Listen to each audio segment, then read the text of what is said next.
everyone going green tonight, what we can do, how we can change our lives, how we can help other people. And so that is going to be our topic tonight. We have, I was doing a little bit of research here, and we have 80,000 chemicals are approved for the use in the United States, but only a small percentage of them have been tested for their impact on human health. So think about that. 80,000 chemicals have been approved, but really only a very small percentage have been tested for what it's going to do with us individually. So tonight we have with us Robert Carr with Skyway, a supply right here in our local town in Clearwater, Florida. Welcome. Well, thank you. Great. Well, it's nice having you. So how long have you been, in the business of Skyway Supply? And tell us a little bit about that. Sure. Well, we started Skyway Supply 9.5 years ago. We originally started just to be a distributor of non-toxic cleaning chemicals. And then as that business progressed, our customers kept asking us for different types of products that fit their green mission. Because most of our customers have a stated mission to reduce the environmental and health impacts of their business operations. And so from selling green chemicals, we got involved in selling recycled plastic trash bags, which quickly became our largest selling product line.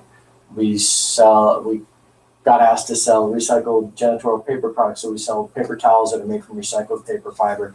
We sell toilet paper that is made from recycled fiber, things like that. We sell things that you wouldn't normally think of a janitorial supply company selling. Like we sell dog waste bags that you would find in a dog park in a city somewhere. You can't believe how incredibly important it is to keep pet waste out of the ground or off the ground, so that the rains don't wash it down into your lakes and bays. And that's something you never even think about. I mean, that's a very small, and that's what I wanted to get across tonight, is that the very small things that you can do, just change your lifestyle just a little bit, and can make such an impact on really the whole world. So by the trash bags, and how did you get into this yourself personally? I mean, how do you go green? I mean, how do you do this? Well, it's my mom's fault. Blame your mom. Yeah, my brother and I were looking to start a business that mimicked the business model of another business that my dad and my brother run. And we wanted to, well, I'll back up just a little bit. I was in another career. I was working in financial services, and I was on a client trip, and we were out in a hotel near Las Vegas. And we were walking down the hall one evening, and there was a maid cart parked in the hall. And we look at this maid cart, and we're like, wow, there's a lot of stuff on that cart. Look at it all. It's chemicals and cloths and paper. And we were picking through this lady's cart. And we said, I bet that's an interesting business, because it fit the model of what we wanted to do, which is sell consumable products and things that people use over and over, rather than selling something one time and then never having an interaction with that customer again. Right. We wanted to establish a customer relationship and then supply them with things that get used over and over and over again. So we were in the process of setting this business up, and this is in 2006. So at that time, there wasn't a tremendous amount of green product available on the market. And our mom said, if you guys are going to do this, I keep saying our mom, this is my brother and I. She said, if you're going to do this, you really ought to focus on green products. Now, she is seriously crunchy. I mean, she is very much a green person for long before it became popular. Right. And so she said, you really ought to look into selling non-toxic cleaners and things that are environmentally friendly. She said, that's going to be up and coming. And she was right. So we started researching the business, and at this time our thought was we just wanted to sell cleaning chemicals, and we're looking around, and there wasn't a tremendous amount of product out there. And then we heard there was a well-known radio personality. The guy's name is Don Imus, and he's a very big deal in the Northeast and also in South Florida. He's got a big following.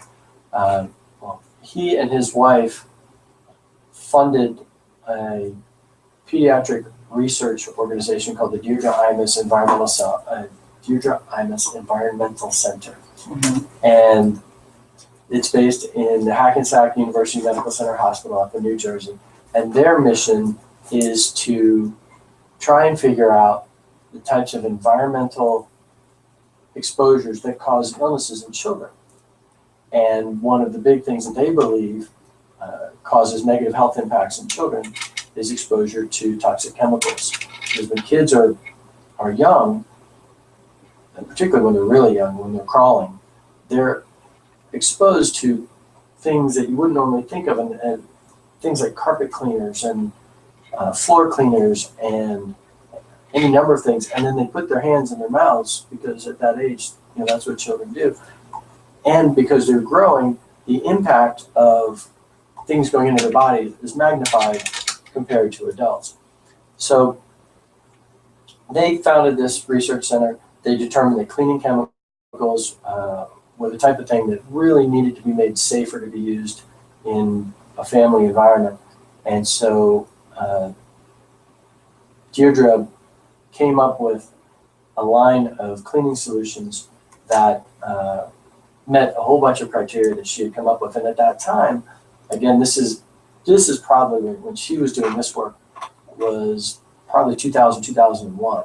So again, there wasn't a lot of green product readily available on the market. There was a couple of companies out there, but nobody doing it for large-scale institutional cleaning. It was more kind of mom-and-pop type operations. Right. So she came out with this line of cleaning solutions, and we heard about them listening to the radio program. So we called them and told them we were interested to become a distributor for them. And we flew to New Jersey a couple times and met with the people who run their foundation. And we met with them a couple of times, and we became their distributor of cleaning solutions in the southeastern United States. So that was how we started. And as I said before, in doing that business, we had customers asking us, well, I know you do this, but can you also do this? We're like, we'll certainly look into it. And we found the Clearwater Marine Aquarium, which is located right north of our offices, asked us to find them trash bags that were made of recycled plastic. And at that time, I'd never heard of such a thing, but I said, sure, we'll look. And we were very fortunate that we were able to find a really neat, unique manufacturer of plastic trash bags that are made out of recycled material. And now, why would that be important for us? Why would it, having a trash bag? Why not just going and getting the, whatever's on that's sale? exactly what I thought. Why would you want it? Because you're just throwing it away. Right. Who cares what it's made of? Right. That was my initial reaction as well. So I'm talking to this bag manufacturer guy, and he said, well, this is right up your alley because it takes 80% less petroleum input to manufacture a recycled plastic trash bag than it does a brand new plastic trash bag. In addition, our trash bags are made in the United States, which is kind of unusual. A lot of plastic stuff is made in Asia, whether it be China or Korea or wherever. And then it's shipped over here. Ours are made in the southeastern United States. Right, so we're supporting our own. Well, absolutely. There's the economic benefit of you've got your own countrymen making these products and shipping them around. So that's certainly a benefit. From the environmental standpoint, the benefit is you're not burning as much fuel transporting these things across the ocean in these giant container ships, because that's where almost everything's coming from now. Sure. And then those container ships go back virtually empty. Mm-hmm. And so it's... What about breaking down? Does it break down eventually a little bit better? Or no, we wouldn't market these bags as a degradable product. And that is, I'll tell you, biodegradable plastics is such a contentious issue now. We have a line of degradable plastics, but the Federal Trade Commission is really starting to get very particular about what kind of claims you can make. So we sell a little bit of degradable bags to people who specifically request it, but by far our largest selling bag is our recycled bag. Just the benefits are so great that of using a recycled bag. And in a lot of markets, a degradable bag doesn't make any sense anyway. Like here in St. Petersburg, we have a waste to energy plant. So a very large percentage of our trash is sent to this waste to energy plant and burned to make electricity. So a degradable bag requires a lot of time to biodegrade, and a very specific process. And you have to have a specific facility. So most communities don't have a commercial composting facility that would take we break it degradable down. bag. So a recycled bag makes a whole lot more sense, and that's why we focus primarily on recycled bags. Well, when you were talking about the toxics, that's one of the biggest reasons I wanted to have the show today, is because I'm finding that as we are moving through our lives and we're getting a little bit older, we're coming up with all these different types of diseases.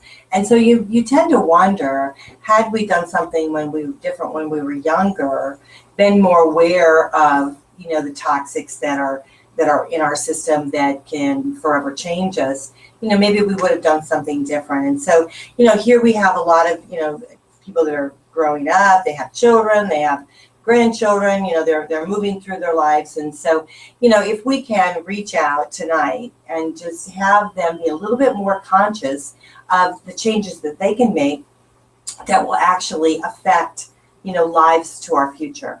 And so I think that's so important. And, we have to give back. Going solo, that's exactly what we're all about, is pay it forward. So that's what we're doing tonight. We're paying it forward to try to make people more aware of what they can do, little steps, little baby steps that they can do to change their lives, to be able to make the environment better and safer for those that are following after us. So I love the idea that, when you were talking about, the baby crawling on the floor, God only knows, what the child can, touch and put in their mouths, and how that can affect them, as they're growing, and what they're exposed to. And, you have the cabinets with the safety, little safety, things on them to protect them for the babies to get into and not drink the solutions, but then you're pouring it all over your floors that they're crawling in.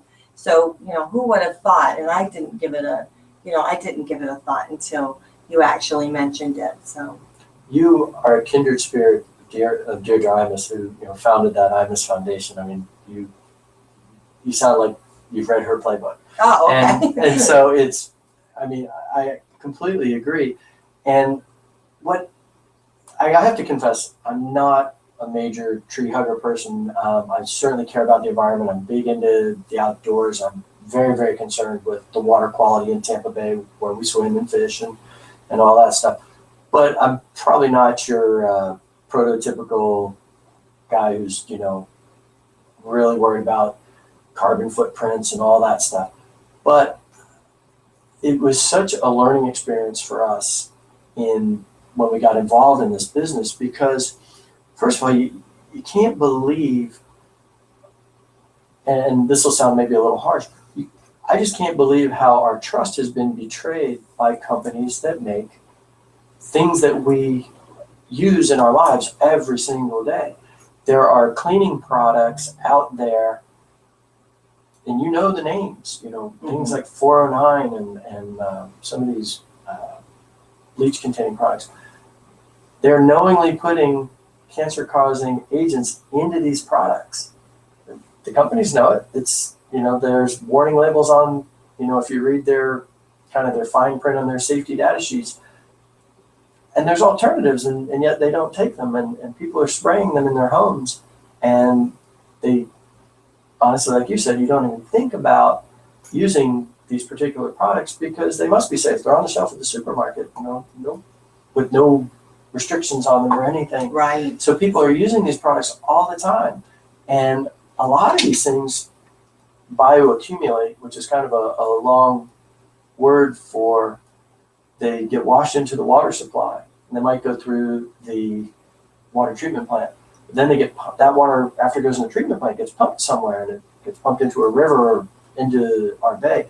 And a lot of this stuff is persistent, meaning it doesn't break down in the water treatment process. So it goes off into the environment somewhere, and then we swim in it. And so I really feel like a big chunk of the chemical industry is really doing us a disservice by not using the safest possible ingredients, by using petroleum-based fragrances, which they use because they're cheaper than natural fragrances. Mhm. And you hear about people talking about being chemically sensitive, and there's a syndrome called multiple chemical sensitivity. And I used to hear people when I worked in a big financial services firm in a real crowded office, and people would say that they am chemically sensitive, and I always thought that was the biggest bunch of hooey. I thought they just didn't like the smell of the place, but it's really been an increasing phenomenon where people are becoming sensitized to chemicals. They're becoming chemically sensitive, and as you go on and you're repeatedly exposed to these chemicals, you become sensitized to them. So it takes less chemical to get this reaction out of you, and the reaction might be a rash, or it might be wheezing. And like I said, I used to be very dismissive of people when they said, "Oh, I can't be here when the cleaning company comes because it sets me off," or whatever. But it's really true, and I'll give you a real life example. When we were very early in the business, one of the guys we grew up with's mom worked in a daycare center, and they were using a product called, I don't know if we'll get in trouble for calling out. It's the internet. We can say anything. Yeah. They were using this really smelly cleaner everywhere called Fabuloso, and it's just your classic old school cleaning chemical with a ton of fragrance in it. I don't know what their active ingredients are, but they were using this product, and several of them, it was all women that worked there, mostly middle-aged women that worked there taking care of these kids. They're spraying it all over the place because they're cleaning up after the children all the time, cleaning the desks and tables. But they were finding that as they used it, they were developing rashes. So now they're wearing gloves. Kids aren't wearing gloves. The kids are breathing this stuff in, but the people working there are having to wear those big yellow gloves because they were becoming sensitized to this product. And we went in there and we said, "Boy, this is a great opportunity for us. This is exactly right up our alley. They're going to love us." And sure enough, the director of the daycare center thought, "This is a great idea. We need to do this." So they had a remote owner, and she had to tell the owner, "Hey, I want to do this." And the owner said, "I'm not paying for that. I don't want to do it." And I said, "Well, that's really a shame." I said, "Because I think you guys would benefit from our products." And a couple weeks later, I get a phone call from this woman, and she said, "When can I have your stuff?" I said, "Well, bring it to you tomorrow." I said, "Did you get your owners convinced?" She said, "No." She said, "I spent the weekend in the hospital." I said, "Oh my gosh, what happened?" She said, "I came in over the weekend to do some cleaning, and I had an allergic reaction to the stuff that we've been using forever." She said, "My eyes swell shut. I looked like a Shar-Pei. I had to be taken to the hospital and given antihistamines or whatever to bring the swelling down." She said, I'm not using that stuff anymore. And, please bring it by as soon as you can." And that she was kind of an extreme example of what can happen to people when they are repeatedly exposed to a product that, has whatever type of agents that a traditional cleaner would use. Right. And so again, this is something that you can buy at Walmart, and they're spraying it all around these children. And it was really very serious, very serious condition.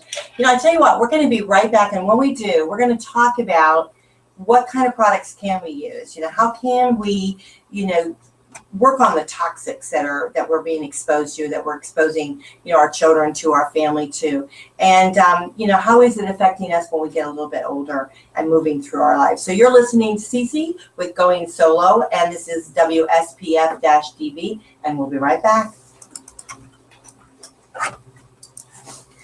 We're good to talk.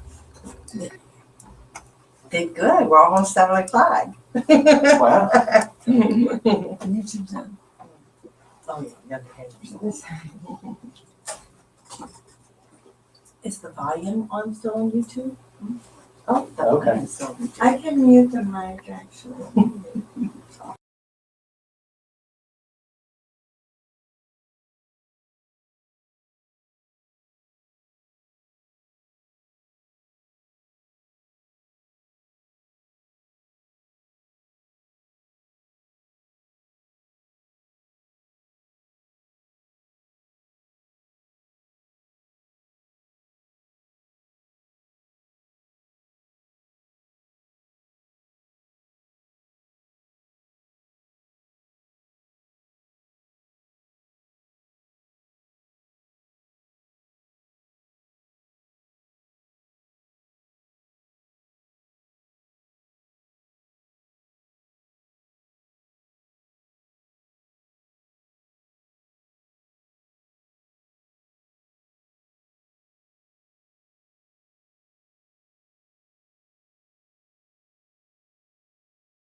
of glass cleaner, and it makes 128 quarts of glass cleaner. Wow. So yeah, it's So just, you're washing the whole neighborhood's windows. exactly. You know, I mean, it's just Yeah. the quantities are kind of silly for home use sometimes. Mhm.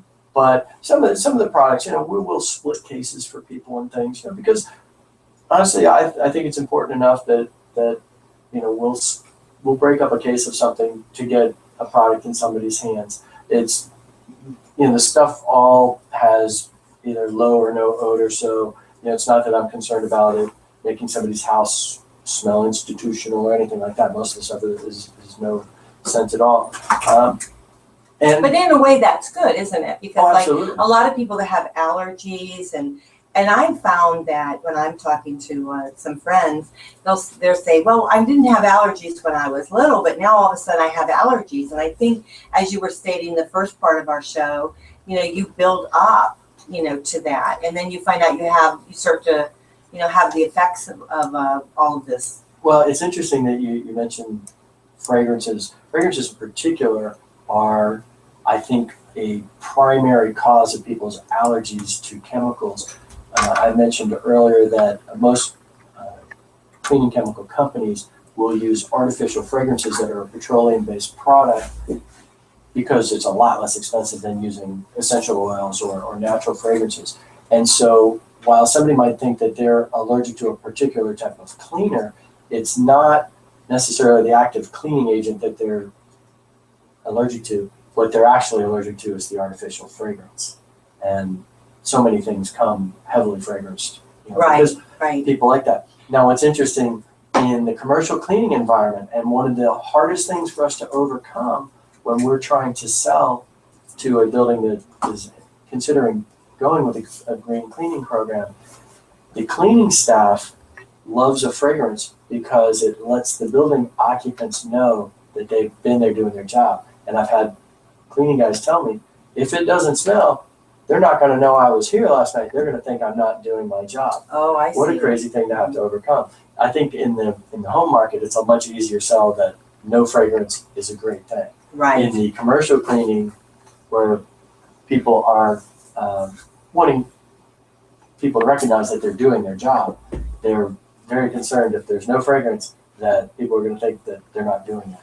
Right. And so, Well, you know, now too, we have the laundry detergent where you have the crystals and you put the crystals into, and all they are is just trying to make your clothes smell good. Mhm. And so I have some friends that totally break out with that, absolutely. you know, so they can't use that. You know, I said, but it smells good, but it might smell good, but I break out with a rash, you know, so. Children in particular, young children are really susceptible to that. Right. So it was interesting that you honed in on the fragrance issue, which it's a very big deal. And so in the line that we represent, most of the products have no smell at all. And if they do have a smell, it's a natural fragrance, which, like I said, is more expensive to produce. Right. So, Well, I remember that because my mother was very allergic to things like that. Her skin was very sensitive. You know, we're going to take a quick break. We'll be right back. You're listening to rhinoonair.com. Sorry.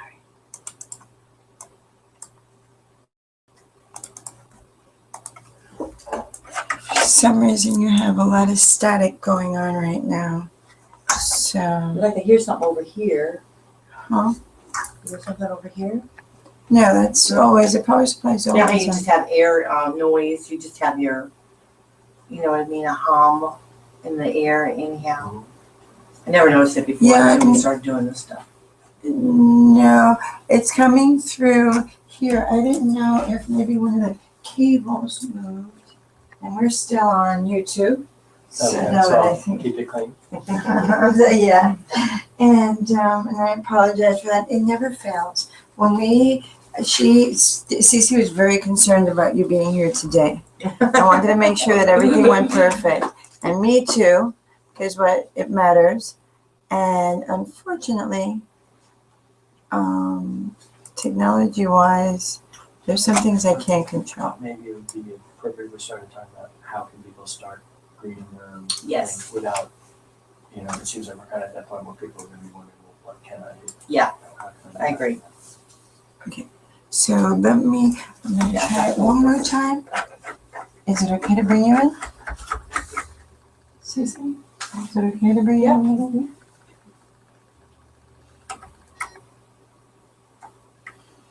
And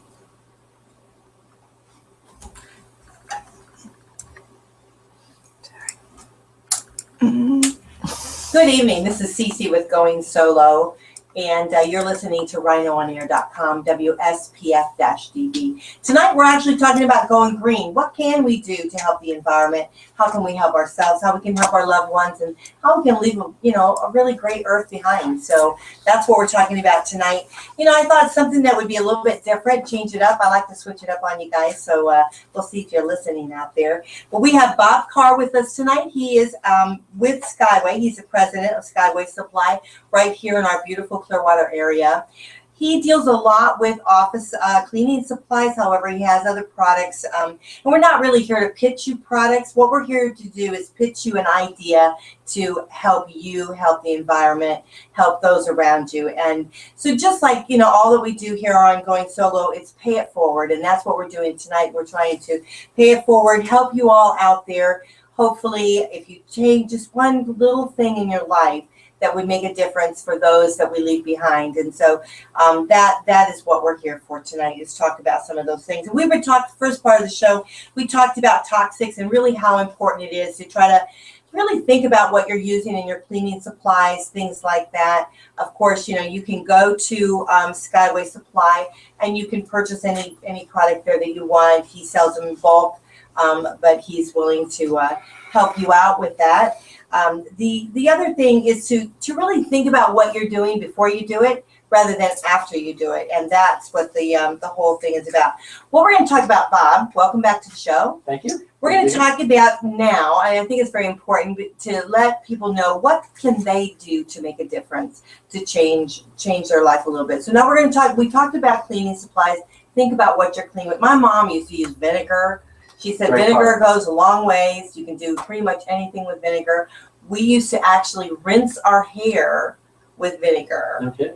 And we would condition our hair. So let's talk about some of that, the products that are out there that you can use even for personal. And maybe you're not as familiar, but I did do a little research on it. But so personal grooming products that you can use. We used to use mayonnaise and egg to condition our hair. We put it on, put a cap in our hair. And being raised in a house full of girls, that saved a lot of money. So we would do that and then rinse it out. We'd rinse it out or put a little bit of vinegar in the water, rinse out our hair, and it would take out any residue that we had left over in our hair, and that's not toxic. So, some of those things. Any other thing you can think of? I think your guests that are watching on YouTube are going to see that I don't spend a lot of time on hair. But But deodorants? Deodorants are another area. I mean, we think about you're smearing chemicals on your skin day in, day out. And so what I'd like to do is give you maybe some ideas of where to start. Okay. And then I've got one rant I'd like to go on. Okay, and go ahead. You can kick me when I go overboard on it. But you're a nice guy, so we'll let you do a little bit. God knows I do it a lot. So, well, first of all, I think it's very important for people to realize that going green or implementing a green program is not an all or nothing proposition. There are so many incremental things that you can do. And then what's really neat about it, it's kind of like the growth of our business. What's really neat is once you start, you get led into different areas because you become interested. And so you see an article in the paper about something that concerns either personal health and how it pertains to your environmental factors or the environmental issues writ large, things like global warming. And so I've just found it fascinating, the different paths we've been led down just by starting a business and talking to people. So in starting if I wanted to green up my cleaning program at home, or if I was trying to get my kids' school to implement a green cleaning program, which we did. First thing you need to get is buy-in from the other party members. And if it's at school, you need the principal or the headmaster to be on board to kind of give the staff a nudge, like, hey, we are going this direction, we're going to do this. At home, it's just as important to get your spouse or significant other or whoever else lives in the house with you on board with this, because otherwise you're going to be running contrary to what you're trying to do, or using the products incorrectly, and then you don't get the results you want, and it causes all kinds of strife. But it was definitely a learning process at home, because I'm doing this stuff at work every day, and it just kind of comes natural to me now. But I bring it home and I tell my wife, we're going to do this now. It's just looking at me, no, we're not. That's crazy. Why would we do that? And so what I would suggest people do is pick a cleaner. And there's a lot on the market now. Pick a cleaner at the grocery store that makes you green clean. But then I would look at the labeling on that.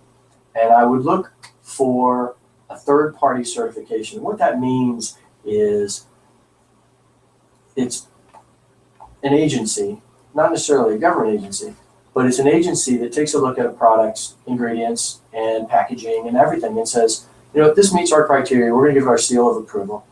And in the United States, the big agency or the big organization that gives its blessing to green products is Green Seal.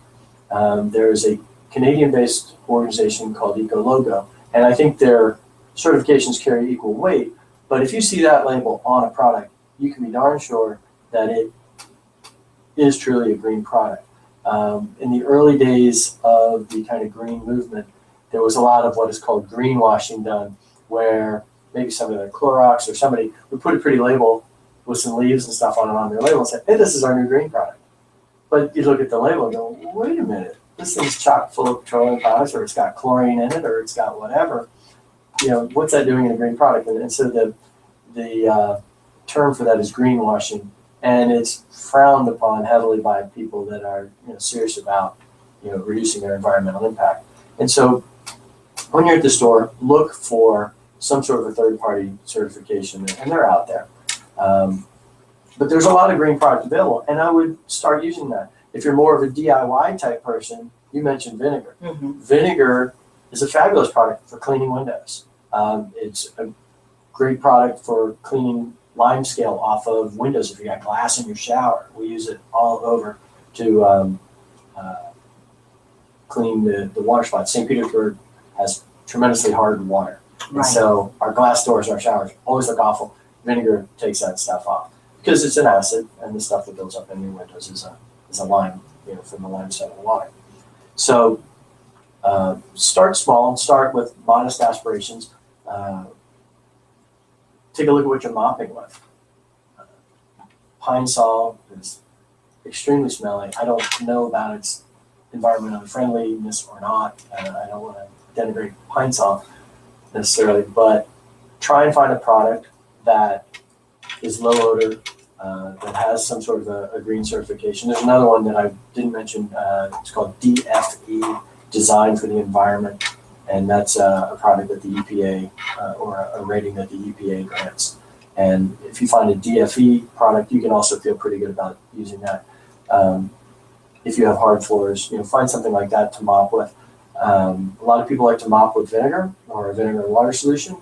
I think it's a great idea, but not necessarily if you have grouted tile floors, because the grout is a lime-based product, and the vinegar. Oh, good advice there. Right. Yeah, I learned that. And I know in Florida we have a lot of tile. A lot of tile on the floor, and I unfortunately learned that lesson the hard way myself. We had these nicely grouted, sealed tile floors all through the house, and I burned all the grout up. Oh. So now our grout's all stained and all that stuff. And then somebody told me too late, hey, by the way, don't use vinegar on your tile grout. Okay. Would have been nice to know that ahead of time, right? So maybe kind of research. Maybe do a little bit of research, right? Absolutely. On the products that you're going to use. Absolutely. That's good advice. Good advice. And, but yeah, start that way, and then you'll find yourself looking for recycled paper products. And there's a lot of nice product out there. When we first started selling recycled toilet paper, we used to call it anti-theft paper because nobody would ever want to steal it.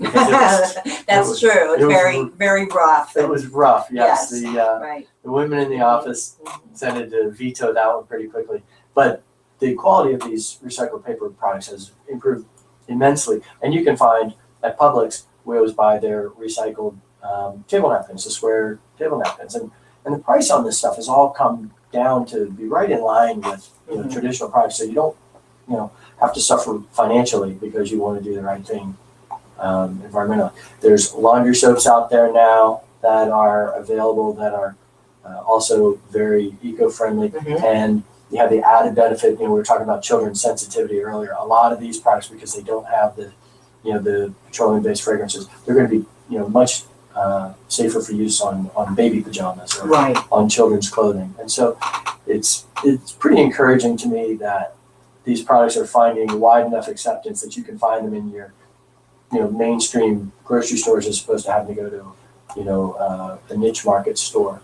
to find green products. Right.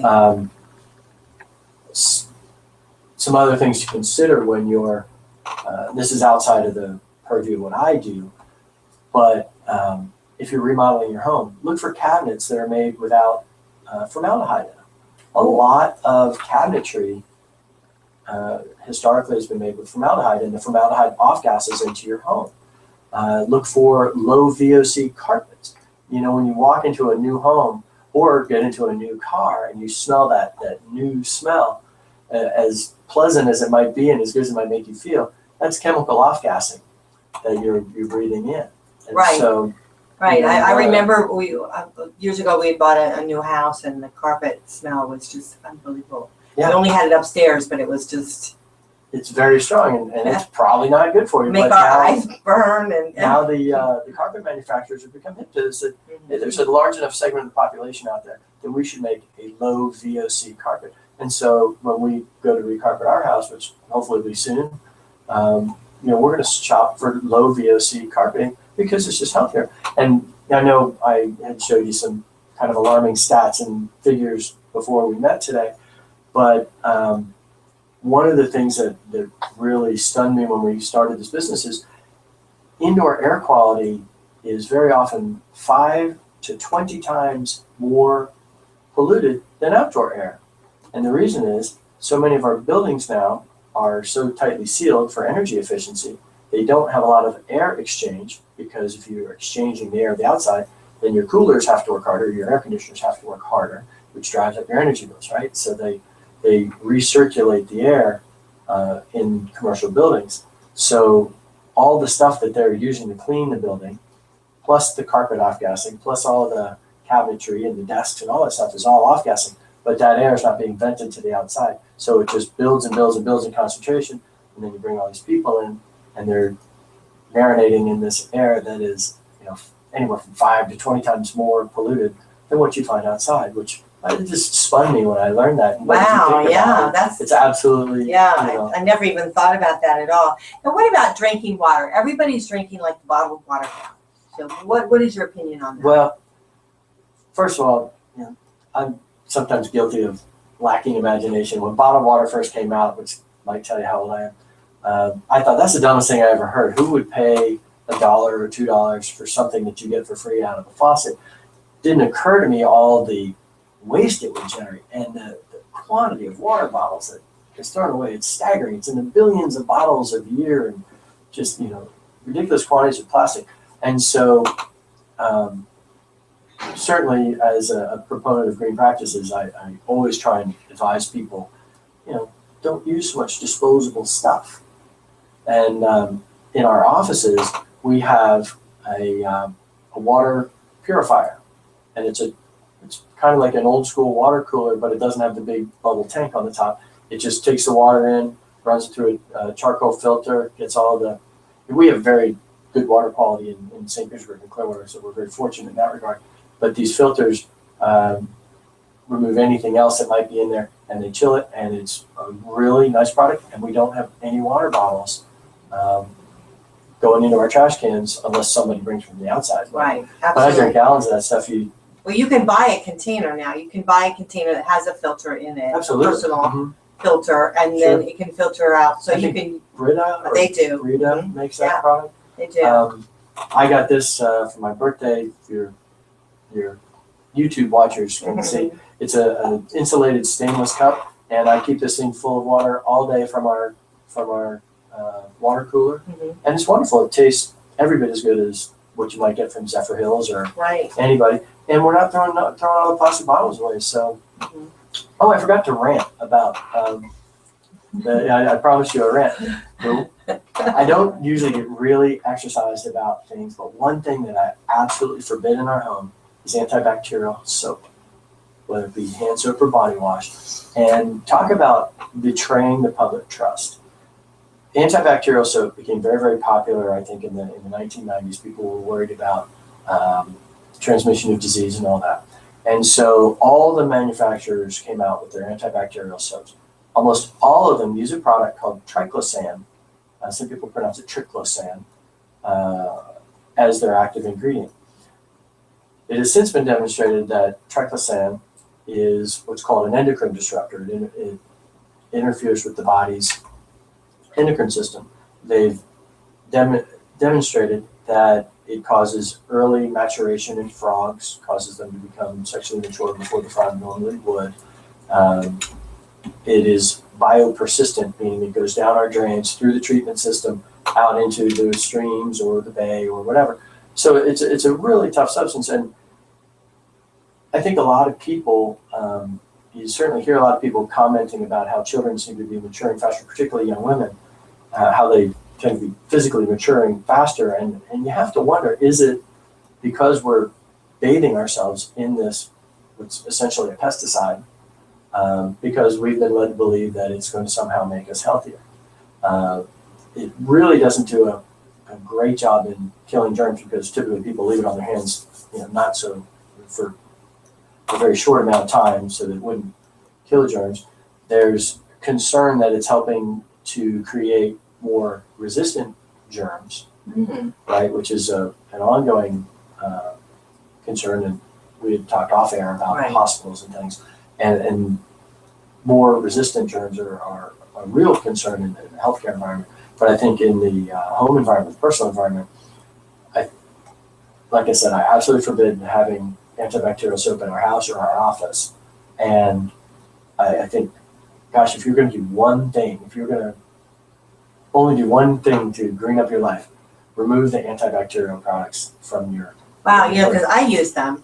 So this is a good conversation to have, because I thought I was killing germs. I don't want you to confuse that with using hand sanitizer gels like Purell or whatever. Almost all of them are an alcohol base, and that's a whole different, much safer. But it dries out your hands so much. It does. It does. If Don't you have use lobster hands. That's right. You get the wrinkly hands. Right. But I didn't want people to think I was bashing Purell. But you see all this dial antibacterial soap and all that stuff. Almost all of it uses triclosan. There's a couple out there that uses a different chemical, and I don't unfortunately know about the track record of that. But triclosan is undoubtedly a really bad actor and shouldn't be used in anybody's home, particularly if you have children.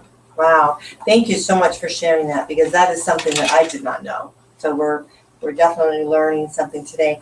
We were talking about, some of the other things that you can do, just like, just eating, using more organic foods, watch what you eat, how it's handled.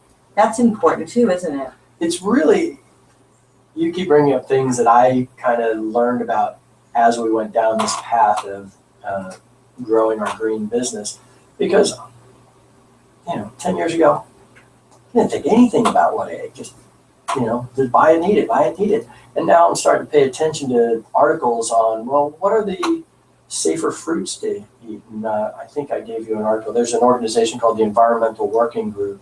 Their website is ewg.org, and they I think they do it annually, publish a list of the foods, primarily vegetables, that retain the most pesticides.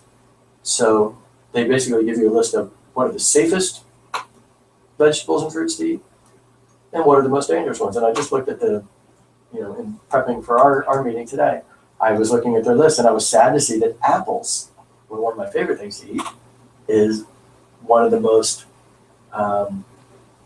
likely to have heavy pesticide concentration, even after it's gone through all the picking and washing and travel. Apples tend to retain So would it be better to peel the apple and eat an apple without the peel on it? I'm not certain. You know, they wax apples too for appearance. So No, my mother always said never eat a waxed apple. really. She used to always say just eat one that's So and dull. we're going. You know, I am not in any way qualified to start talking about food safety and that kind of stuff. But just be smart, really. Just think about what you're doing. You know, maybe if you don't know something, take the time to Google it and read about it and make yourself more aware of things, because it's your choices in life that make a difference, right? Absolutely, and that's you know what I have found so rewarding in getting involved in this business is it's causing you to think about other things like food safety, alternative energy. I've become a huge fan of electric cars, you know, and I want to buy a Tesla. You know, I just think that it's so cool that you can plug a car in and that the equivalent miles per gallon is just ridiculously high. But there's much more affordable electric cars out there. So when it comes time to replace one of our cars, there's going to be an electric car evaluated. And that's not anything I would have considered 5 years ago. Oh, right. And so, you know, it just, when you start thinking about things, you know, using the kind of all-encompassing green term, you start thinking about other things. We just outfitted our kitchen with LED lights, and I love them. You know, they're certainly more energy efficient, but they don't generate the heat. Right. So our air conditioner doesn't have to work as hard. Our kitchen in the summer used to be like being in a French fry warmer at McDonald's. It was really hot in there all the time. And so, you know, if I hadn't really been involved in the whole green business, I may not have considered LEDs and their impact. So it's really exciting. I think we're in a time in our history that's very exciting, because there's all these things that are developing, the lighting technology, incredible fuel economy out of alternative energy sources, you know, windmills and solar and all that. And we're going to look back at the 1980s and 90s when I grew up and go, oh my gosh, we were living in the stone coal to make electricity. And then we were, you know, running our cars on oil products. And, you know, 20 years from now, people are going to look back and go, oh my, that's amazing you guys survived. I know, it truly is. And, you know, a lot of things that I was very fortunate to have a mom that I think she was green, you know, and we didn't realize it, but she would do a lot of things, and we just considered them to be very old-fashioned, but they were very effective, and they worked, it saved money, and, you know, so I grew up doing some of those things myself. So, you know, I'm a little bit shocked now when I read about it and think, oh, well, this is now the in thing to do, when before I thought I was out, you know, and then just doing what your mom said to do. But you know, it really is great to be more conscious of our world and what we can do and how we can contribute to it and how we can make a difference. And just these small things that you outlined today, Bob, is going to make a huge difference, I think, in our generation, our next generation to come. So it's a great thing. Let's see if there was anything else I could think of that we wanted to be able to touch on. You know, educate others, and that's what we're doing today, which I thought was really great. One thing, too, I read about was building a strong community. You know, it's so important to share what we know and make it available to other people and to unite each other in, you know, some of our causes and things like that. And there are great causes out there that we as individuals can contribute to. And, you know, going solo is very... We're very prone to be able to get off the sofa, get out of bed, you know, shake off a little bit and start rebuilding your life. And so sometimes when you're giving back to others and maybe a charity of some sort, you know, helping the green environment, you know, doing something that sets a pace, something different than you've ever done before, can make a huge difference, not only in those that you touch, but in yourself. So. And I noticed we posted a picture of you with those green bags out there collecting trash by the water, you know. Well, you mentioned going out and getting involved, and there's a couple of organizations here in town that I'm a huge fan of, and probably my favorite do-gooder organization is Tampa Bay Watch, and they're based out on Tierra Verde, but they are largely responsible for the recovery in Tampa Bay's water quality. And they do lots of neat projects that people can join Baywatch. It costs, I think, $20 or $25 a year, and you get a great monthly newsletter. But they do these projects that you can participate in. Oyster bed building. I helped them count scallops. You swim around in the water and you count scallops underwater. That's pretty cool. Seagrass planting. So they do a lot of neat things. And again, that's Tampa Baywatch, and that is a wonderful organization. I'd encourage anybody who lives in our area to get involved in. And then the picture you were referring to, I was helping do a cleanup of one of the causeways out by the Skyway Bridge, and that was with Keep Pinellas Beautiful. And that's a neat organization too. They do cleanup and fix-up projects all over Pinellas County. And I like those folks a lot too. And these projects, they're hard work, but you meet the neatest people at them, because these are people that are very not self-centered. They have this inner desire to make things better for other people. And so you meet some really neat people. I'm sure your listeners are probably going to be interested to maybe learn a little more, and have a couple websites I thought maybe I'd Oh, that would be great. And we want to know how to get a hold of you too. Oh, okay, great. Mm-hmm. Well, my website, I was going to Okay, that's one of them. All right. Last, but the Deirdre Imus Environmental Center has a website that is just a wealth of information, and their website is imusenvironmentalhealth.org. That just has a tremendous amount of information about environmental issues, but also with some very practical things on, products and practices you can use. And so there are chemical supply that I mentioned at the beginning of the program. PracticeGreenHealth.org is another website that has a lot of nuts and bolts information about green practices. I mentioned Environmental Working Group. They publish some really interesting information about environmental and health issues. And then, of course, our website is skywaysupply.com. Okay. And people can always go there. If they want to call it back to me, they can call me. Our number is 727-592-9500. Wonderful, wonderful. Another plug that I'd like to do a shout out to is Carco.